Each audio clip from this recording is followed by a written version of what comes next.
High খেলাপ্রেমিক দর্শক, আশা করি আপনারা ভালো আছেন। ভাই গতকালকে যে ম্যাচটি ছিল বাংলাদেশ ভার্সেস ইন্ডিয়ার এগেনস্টে, যে ম্যাচটি ছিল সেটা ছিল অন্যরকম একটি ম্যাচ। সেটা আসলে বলতে গেলে আমি বলার ডিপার্টমেন্টেরদেরকে এবং ফিল্ডিং ডিপার্টমেন্টেরদেরকে আমি আন্তরিকভাবে ধন্যবাদ জ্ঞাপন করব। ব্যস্ত হচ্ছে ভাই, তারা খুব ভালো খেলছে এবং এক্সিকিউশন করছে। তো আমাদের ব্যাটিং ডিপার্টমেন্টের কি ঠাড়া পড়ছে? আমার প্রশ্ন এইখানটাই। যেই দিন মানে তাহিদ হৃদয় মানে সে প্রতিজ্ঞা করে নামছে আমি এই ম্যাচে খারাপ খেলবো, এবং মানে কি বলবো ভাই, আমাদের তানজিদ তামিম বড় কোনো ইভেন্টে কার প্যাট সারিয়া দেয়। আজিব তো।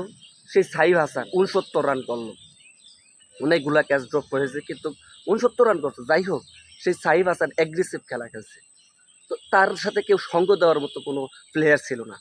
তো এইভাবে খেললে ভাই আমাদের আর চ্যাম্পিয়ন্সের বা আমাদের এশিয়া কাপের আশা তো আমরা করি না।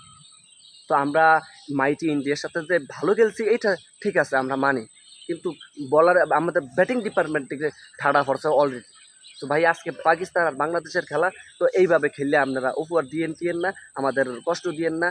ফেয়ারলেস একটা অলিখিত সেমিফাইনাল খেলা হবে, অন্তত পক্ষে দেশের জন্য, মানুষের জন্য, প্রবাসীর জন্য, খেলাপ্রেমিকদের জন্য নিজেকে উৎসর্গ করে ইনটেন অ্যাপ্রোচ খেলার মানে জেতার মানসিকতা নিয়ে আজকে জিততে হবে, এবং ফাইনালে আমরা ইন্ডিয়ার সাথে খেলতে চাই। সেভাবে একটু মানসিকভাবে প্রস্তুত থাকেন।